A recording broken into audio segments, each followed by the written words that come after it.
မင်္ဂလာပါဒီနေ့အမစာကိန်းဆိုမယ်ပါတယ်လိုက်ပါနောက်ဆုံးချက်လာပဲဒီလိုက်ပါမဲလေးလေရပါဩ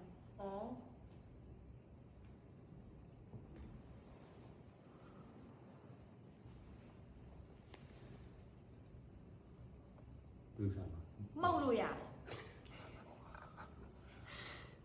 တော့အယောင်မျိုးစုံ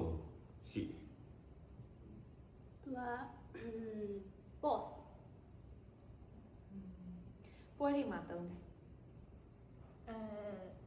သူကကလေးတွေလည်းကြိုက်တယ် လူကြီးတွေကြိုက်တယ် သူကပြောရောင်လေးတွေလည်းထုတ်ရရေးတွေလည်းထုတ်ရအဲ့ဒီ ကလေးတွေဆိုလက်နဲ့တယ်မိုးပေါ်လည်းသွားတယ်သူက မြေတွေမှာလည်းသွားတယ် ကလားလို့လည်းရ ဘိုင်း ကလားလို့ရပြော ကစား ပြော လို့ ဖို့ ကစားလို့ရ ပြောဖို့ကလားလို့ရ surprise တွေမှာလုပ်ရင်တွေ့ရတယ်သူ့ကြောင့်လူတွေလန့်တတ်တယ် သူ့ကြောင့်လည်းလူတွေပြောရတယ် တန်နေကြည့်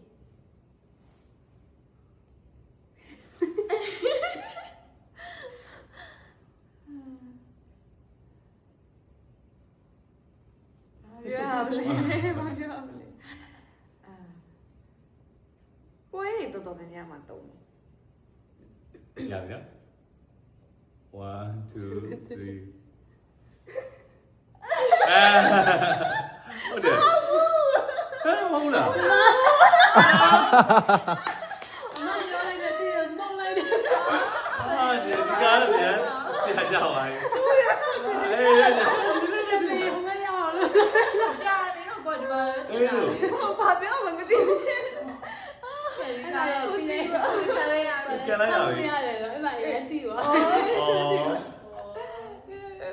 ဒါ